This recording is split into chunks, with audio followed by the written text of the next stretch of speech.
in the fifth hand, we're going to revisit playing pocket jacks to, or in a squeeze opportunity situation.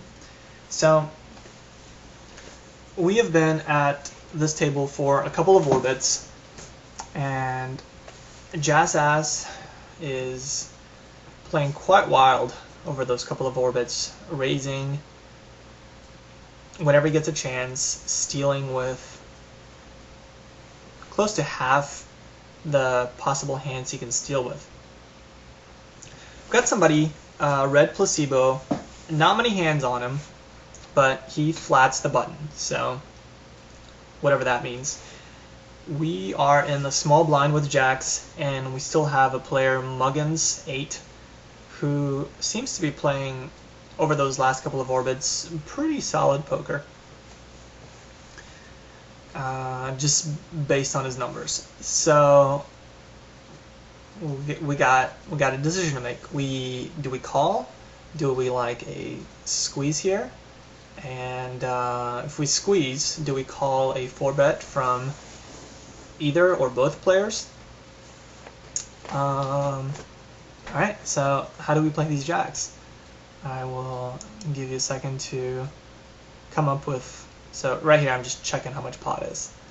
Obviously I'm debating the squeeze, but we gotta make a decision. So let's look at all the different options. Do we call?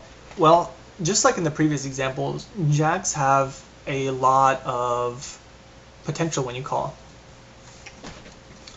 More often than not, you will hit an overpair, and you can certainly get value from worse hands.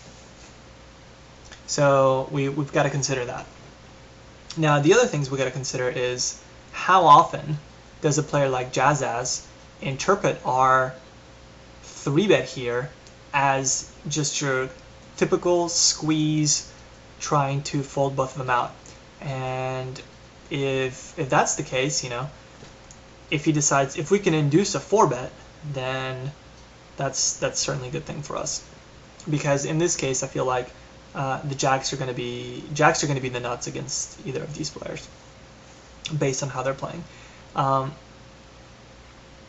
Other thing to consider too is we're not closing out the action.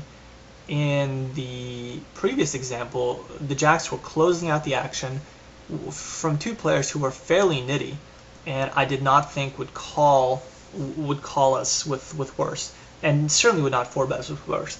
Here, if we call, this player could end up squeezing, and then we could certainly reshove on him, but then we're just playing a guessing game.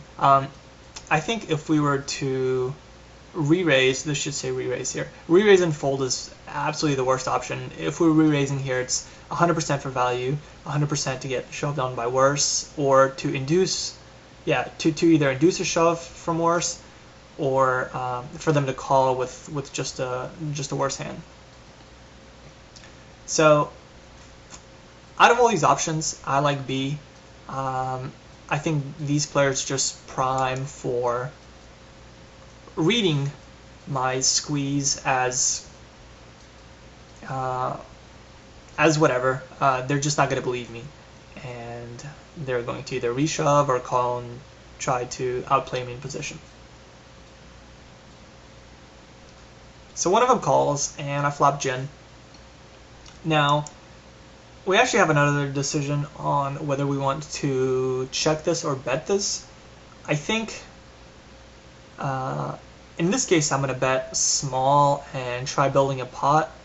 I'm afraid that if I check here and he has something like 6s, 7s, 8s, 9s, he's just going to be checking behind for pot control. So in one of the previous situations, we had top pair top kicker, or top pair good kicker on a all diamond board versus a player that my read on him is he's a lot more straightforward than this guy. This guy seems like he's going to be pushing any kind of draw, any kind of a pair, and in fact he'll be calling with a lot of hands. So I want to go ahead and start building a pot. So now it's just about a bet size. I think if I bet too much, then my hand seems too strong.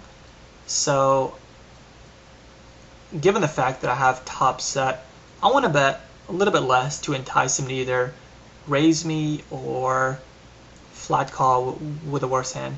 So he raises to $19. He's got 26 behind. My options now are either to shove or flat. Again, I think by flatting, my hand just seems too strong. So if I flat and then I check to him, I don't think he's ever bluffing again, because my hand just screams like it's a really good hand. And if he has some kind of a draw and I flat, I call, and I check to him, if he has any kind of a draw, he's probably going to be checking behind, and he's not going to be putting any more money in unless he actually hits his hand. So plus some hands could kill the action. If a queen comes off and he has something like ace 10, he's just not going to like it. So I decide that he's pot committed enough to warrant shoving, and I ship it in. And I'm actually in the best possible situation where he's drawing a 1 out. He flopped in underset, and I kind of coolered him post flop, which is why the hand mostly had to do with the pre-flop decision.